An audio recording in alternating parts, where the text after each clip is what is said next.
It's 2020. Can you keep Medicare Supplement Plan F? Stay tuned and I'll tell you all about Plan F now that it's 2020.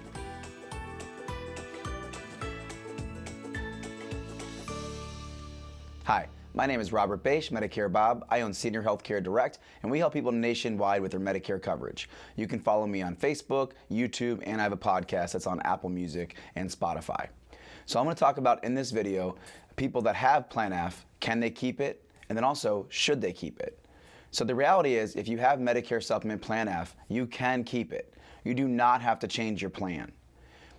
Now, people are getting confused because they're saying, well, you're grandfathered in. It's a little bit different than that because the carriers are actually still going to offer Medicare Supplement Plan F to people as long as they joined Medicare before January 1st, 2020. So that's different than being grandfathered in, because even if someone has a Plan G or Plan N right now and they are on Medicare effective January 1st, 2020, prior to that, they can actually change from a Plan G or an N to a Medicare Supplement Plan F at any time over the next few years, because the carriers are still going to offer Plan F. So even if you have an N or a G, you can go to an F as long as you've been on Medicare prior to January 1st, 2020. So that's a little bit different than like what we saw with Plan J, where people were grandfathered in, but the carriers weren't offering it anymore. So the carriers are still going to offer Plan F to people as long as they've been on Medicare before January 1st, 2020. So not only can you keep your Plan F, but even if you have F, and let's say in 5 years, there's another company that has the Plan F at a better value, then as long as you're healthy enough, you can switch from that company's Plan F to another company's Plan F. Now, should you keep your Plan F? So you can, but let's talk about if you should. So there's some debate among colleagues of mine about if you should keep your Plan F. So I'm going to give you Robert Bache, MedicareBob's take on it.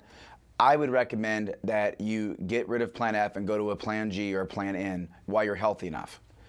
So the reason I say while you're healthy enough, for those of you that do not know or not aware, for you to go from one Medicare supplement to another Medicare supplement plan, you're going to be subjected to medical underwriting.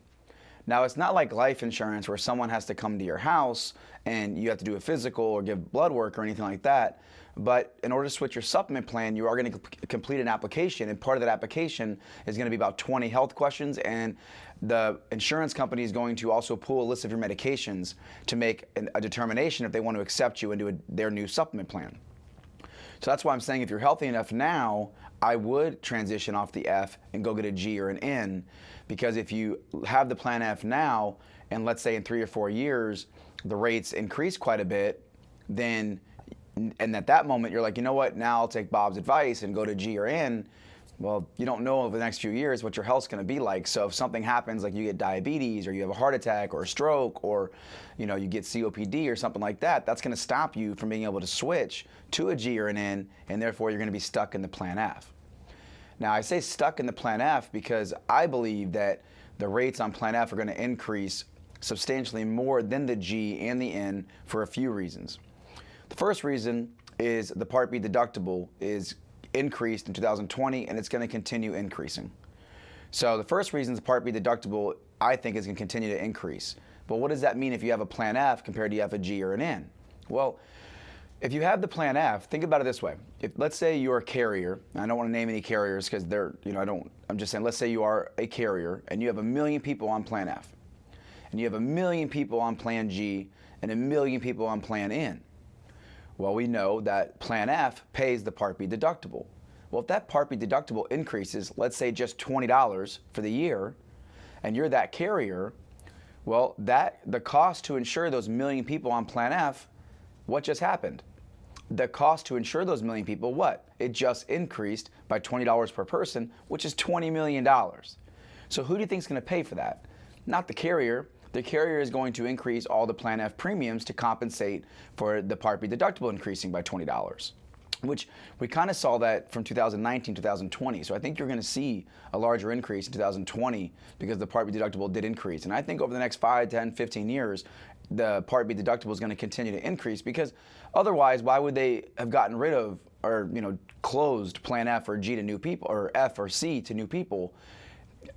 Right now the Part B deductible is $198, so that's not really a deterrent. People are still going to use it, but they got rid of F for first dollar coverage. So I think that there's a people that are in the know, think that Part B deductible is going to continue to increase. And so if you have an F and that cost just went up $20, well, that's going to be, there's a million people on there, it's $20 million to the carrier. What are they going to do? They're going to increase your premium to pay for that. To where if you have Plan G or Plan N, those same million people that have G, the same million people that have N, that Part B deductible increase should not have an impact on their premium price because they're going to pay that $20 for the year more on that Part B deductible. So I think you're going to be better off paying that deductible on your own than having the Plan F or C pay for it, and then you have to have a bigger rate increase because your increase is going to be more than that $20 per year. So the first reason why I would get off of Plan F is the Part B deductible.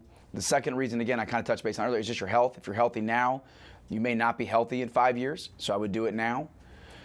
Let's see. Another reason I think Plan F's going to, I think G and N are going to be better purchased than F is, a lot of people are saying to me, a lot of my colleagues, well, now Plan G is the GI plan. So, now watch out. The rates are going to increase a lot for that. And I just, Plan F's been the GI plan the last 15 years or so.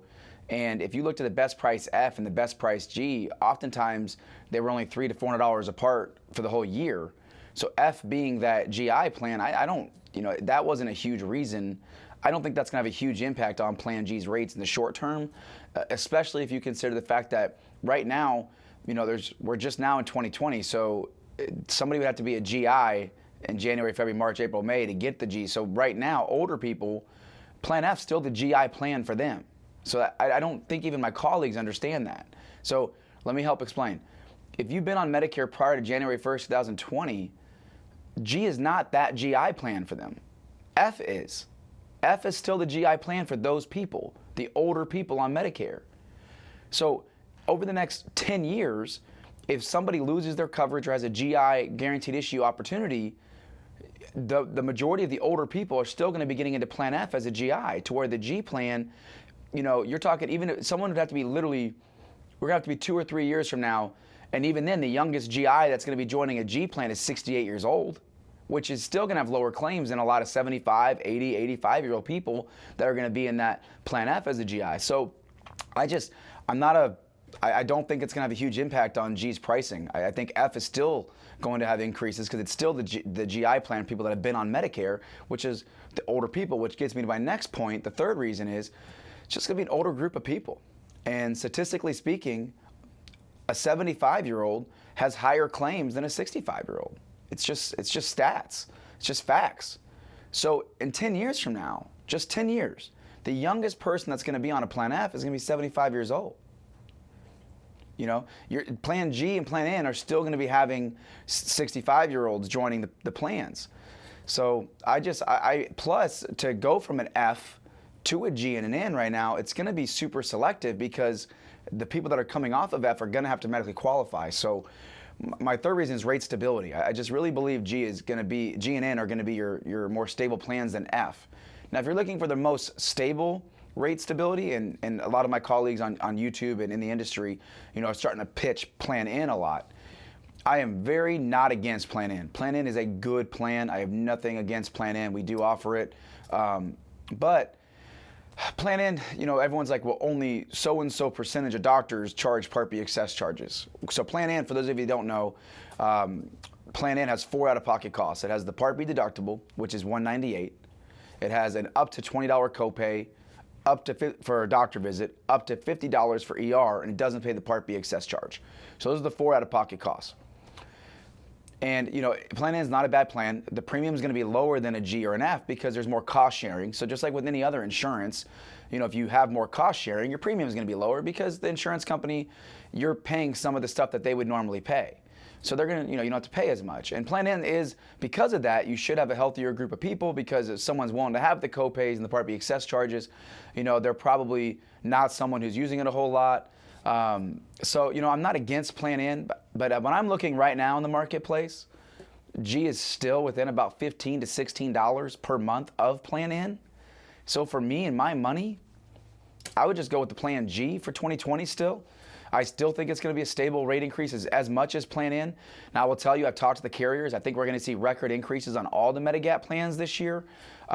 Realistically, the cost for healthcare has gone up more than they anticipated. The utilization on the plans were more, and they were all trying to be super competitive with each other for the past 5 years. So they kind of came in and lowballed the rates to get people to join. So I think if you have any of the plans, it's going to be an opportunity for you this year to shop, because I think you're going to see a larger increase than normal. And I don't think it's just going to be one or two carriers. I think it's going to be all your major brand names and even the smaller guys too, because they all kind of competition, they pushed each other to lower their rates probably more than they should have.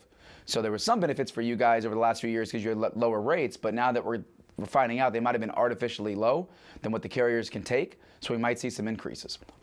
So long video, but I think if you watched it, the whole thing, I think you're going to benefit, because I started with, can you keep Plan F and should you keep Plan F?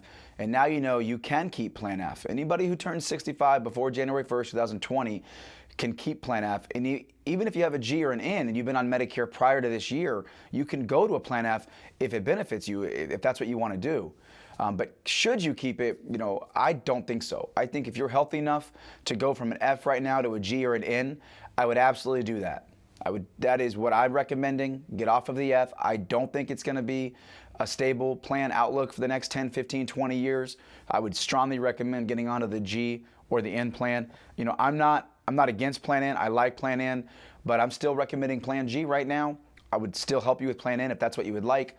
But Plan G, I just think it guarantees your health care coverage. For those of you that do not know, Plan G pays all your hospital bills, pays the 20% Medicare doesn't pay, and all you pay is the Part B deductible, which this year is $198. So for me, I just think, and it's only going to be $12 to $16, $17 more per month than the N. So you just have to evaluate, what's right for you.